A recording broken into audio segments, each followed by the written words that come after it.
श्रावण का पावन महीना शुरू हो चुका है। लगभग इस महीने में सभी लोग व्रत रखते हैं, उपवास करते हैं। लेकिन क्या आपने कभी सोचा है कि श्रावण महीने में ही उपवास क्यों किया जाता है? तो आज के इस वीडियो में हम जानेंगे श्रावण महीने में उपवास करने के क्या फायदे हैं, आयुर्वेद में उपवास के बारे में क्या बताया गया है, उपवास करने का सही तरीका क्या है, किन चीज़ों का सेवन करना योग्य है और कौन सी चीज़ बिल्कुल भी नहीं खाना है। इन्हीं सारे चीज़ों को इस वीडियो द्वारा मैंने बताने की कोशिश की है, इसलिए इस वीडियो को एंड तक ज़रूर देखें। तो चलिए शुरू करते हैं। श्रावण महीना आता है वर्षा ऋतु में और इस ऋतु में आयुर्वेद के अनुसार जठर अग्नि यानी डाइजेस्टिव फायर नेचुरली कमजोर होती है। हवा में नमी बढ़ने के कारण मेटाबॉलिज्म भी स्लो होता है। अगर आप इस मौसम में ज्यादा हेवी भारी चीजों का सेवन करते हैं तो ये शरीर में जमकर आम यानी मेटाबॉलिक वेस्ट बनने लगते हैं, जो कि हर बीमारियों का जड़ है। और मॉडर्न साइंस भी इस बात को मानती है कि मानसून में वाटरबॉर्न डिजीज, वायरस, बैक्टीरियल की ग्रोथ सबसे ज्यादा फास्ट और बहुत जल्दी फैलती है। फास्टिंग करने के दौरान आपका डाइजेस्टिव सिस्टम रेस्ट मोड पे चला जाता है, इसलिए इन्फेक्शन का खतरा भी बहुत कम हो जाता है। इनफैक्ट रिसर्च के अकॉर्डिंग फास्टिंग और टाइम रेस्ट्रिक्टेड ईटिंग से कुछ लोगों में कैलोरी इंटेक, बॉडी वेट और मेटाबॉलिज्म हेल्थ पर पॉजिटिव इफेक्ट पाया गया है। अब जानते हैं उपवास करने के टॉप बेनिफिट्स क्या है। सबसे पहला और मुख्य बेनिफिट है जठराग्नि दीपन। सही तरीके से उपवास और लघु आहार से डाइजेशन पर लोड कम होता है और जठराग्नि को भी सपोर्ट मिल सकता है। दूसरा बेनिफिट, ओवर ईटिंग और हेवी खाना यानी जो पचाने में भारी हो, ऐसे खाना अवॉइड करने से शरीर में भारीपन, ब्लोटिंग या इवन एसिडिटी, इन सारे दिक्कतों से कुछ लोगों को डेफिनेटली बेनिफिट मिल सकता है। तीसरा बेनिफिट है सेलुलर रिसाइक्लिंग। मॉडर्न साइंस के अनुसार फास्टिंग के दौरान हमारे बॉडी में ऑटोफेजी नाम का एक नेचुरल क्लीनिंग प्रोसेस एक्टिवेट हो जाता है, जिसमें हमारे बॉडी सेल्स अपने पुराने और डैमेज बॉडी पार्ट्स को ब्रेक डाउन करके रिसाइकिल करते हैं। और चौथा बेनिफिट है, उपवास को श्रावण महीने में एक स्पिरिचुअल प्रैक्टिस भी माना जाता है, जो कि सेल्फ डिसिप्लिन और स्पिरिचुअल फोकस को सपोर्ट करता है। अब एक सवाल आता है, क्या उपवास सबके लिए एक जैसा ही होता है? बिल्कुल भी नहीं। उपवास का टाइप आपके परंपरा अनुसार, आप किस उद्देश्य से कर रहे हैं और आपकी बॉडी की कैपेसिटी, इन सारे चीज़ों के अकॉर्डिंगली अलग हो सकता है। कुछ लोग स्पिरिचुअल प्रैक्टिस के लिए निर्जल उपवास रखते हैं, जिसमें आहार और पानी दोनों भी कम्प्लीटली अवॉइड किया जाता है। वही कुछ लोग फलाहार करते हैं, तो कुछ लोग दिन में एक ही बार प्रॉपर खाना खाते हैं। और फास्टिंग करते वक्त एक चीज़ का ध्यान आपको ज़रूर रखना है, वो है आपके बॉडी सिग्नल्स।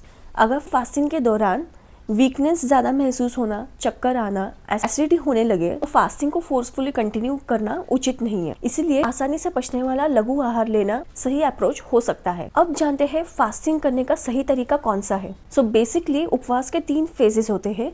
तो उपवास करने का पहले का एक दिन और उपवास करने के बाद में का एक दिन, ये तीनों ही दिन हमारे लिए इम्पोर्टेंट है। उपवास शुरू करने से पहली वाली रात को बहुत हेवी और ऑयली खाना मत खाइए। कुछ लाइट और गर्म आहार जैसे मूंग दाल की खिचड़ी खाना ज्यादा योग्य है, ताकि आपका बॉडी इसके लिए प्रिपेयर हो। दूसरा फेज है उपवास वाले दिन की, जो कि मेन आपके परंपरा अनुसार और आपके मेन उद्देश्य के अनुसार फॉलो किया जाता है, चाहे वो निर्जल हो या फलाहार हो या एक भक्ष्य यानी एक टाइम खाना हो। तीसरा है उपवास खोलने की। दिन भर फास्टिंग करने के बाद एकदम से हेवी, ऑयली और स्पाइसी खाना अवॉइड कीजिए, प्लस ओवर ईटिंग भी अवॉइड करें, क्योंकि इन सारे चीज़ों से heaviness, bloating, acidity, even digestive discomfort हो सकता है। इसलिए उपवास को खोलते वक्त सबसे पहले गुनगुना पानी से ही चालू करें, या फिर आप नारियल पानी भी ले सकते हो या तुलसी इन्फ्यूज्ड पानी भी ले सकते हैं। और कुछ देर के बाद हल्का, आसानी से पचने वाला लघु आहार खाना ज़्यादा एडवाइसेबल। तो अब सबसे इम्पॉर्टेंट पार्ट है कि उपवास के दिन क्या खाना चाहिए। अगर आप फलाहार, अल्पाहार या फिर एक टाइम का खाना उपवास के दिन करते हो, तो सात्विक आहार जो फ्रेश और डाइजेस्ट करने में आसान हो, ऐसा आहार का सेवन योग्य है। इसलिए रेगुलर धान्य जैसे गेहूं, चावल को कंप्लीट अवॉइड करना है। और समा के चावल यानी व्रत के चावल, इसे वरई भी बोलते हैं, इस चावल से आप खिचड़ी बना सकते हैं। दूसरा है राजगिरा, आप इसे पराठा के फॉर्म में या फिर चीला बनाकर भी ले सकते हैं। तीसरी चीज़ है सिंगारा या कुट्टू का आटा, जिससे आप पराठा, चीला या इवन थाली पीठ भी बना सकते हैं। सब्जियों में आप लौकी, कद्दू और स्वीट पोटैटो का इस्तेमाल कर सकते हैं। डेयरी प्रोडक्ट्स अगर आप ले रहे हो तो आप घर में बनाया हुआ ताज़ा दही या छाछ का सेवन कर सकते हैं। इसके अलावा दूध, फ्रेश मलाई लिया जा सकता है और तड़का लगाते वक्त गोघृत का प्रयोग करें। रेगुलर सॉल्ट के बजाय आप सेंधव नमक यूज कर सकते हैं, ये एसिडिटी को प्रिवेंट करता है। स्नैक्स के दौरान आप हेवी फ्राइड चिप्स के बजाय रोस्टेड मखाना खा सकते हैं, या फिर इवन लिमिटेड अमाउंट्स में ड्राई फ्रूट्स और नट जैसे काजू, बादाम, पिस्ता, किशमिश अखरोट और खजूर को भी ले सकते हैं। सॉल्टेड और मसाले नट्स को टोटली अवॉइड करें। फ्रूट्स में फ्रेश सीजनल फ्रूट्स जैसे अनार, अमरूद, सेब ले। इन सारे फलों का सेवन आप मॉडरेशन में ज़रूर कर सकते हैं। मसालों में जीरा, अदरक और काली मिर्च का इस्तेमाल कम मात्रा में करना योग्य है। ये डाइजेशन में सपोर्ट करता है और फास्टिंग के दौरान होने वाले गैस और ब्लोटिंग को कम करता है। अब किन चीज़ों का खाने में आपको अवॉइड करना है?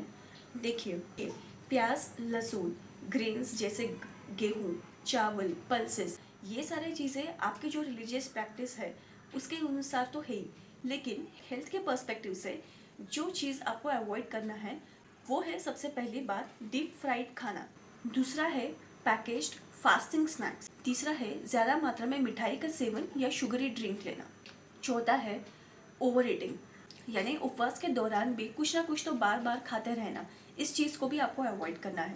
पांचवा है एक ही मील में ज़्यादा हेवी, स्पाइसी और ऑयली खाना। अब आते हैं लास्ट पार्ट में, किन लोगों को फास्टिंग में सबसे ज़्यादा कॉशन रहना होता है। अगर आप डायबिटिक पेशेंट हो या किडनी पेशेंट या लीवर की दिक्कत या लीवर की पेशेंट या फिर कुछ भी मेडिकल कंडीशन से आप गुजर रहे हो जहाँ पे आपको रेगुलर मेडिकेशन की ज़रूरत है, ऐसे सिचुएशन में फास्टिंग करने से पहले डॉक्टर से एडवाइस लेना ज़रूरी है। सो आज के इस वीडियो का मेन टेक अवे है, हर किसी के लिए फास्टिंग एक जैसा नहीं होता है। आपके मेन उद्देश्य के अनुसार और आपके बॉडी कंडीशन के अनुसार पर्सन टू पर्सन डिफर करता है।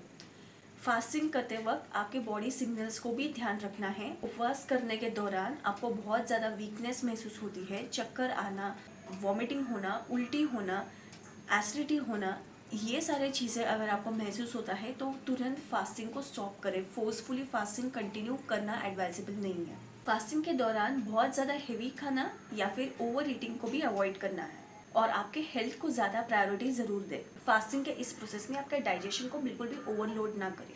हल्का, आसानी से जो पचने वाला हो वैसा लघु आहार खाना ही एडवाइजेबल है। फास्टिंग को एक आप अपॉर्चुनिटी समझे जिसमें आप माइंडफुल ईटिंग, डिसिप्लिन और आपके बॉडी को और नज़दीक से सही तरीके से ऑब्जर्व कर रहे हैं। सो सही तरीके से फास्टिंग करें, स्वस्थ रहे और खुश रहे। और अगर ये वीडियो पसंद आए तो लाइक, शेयर और चैनल को सब्सक्राइब ज़रूर करें।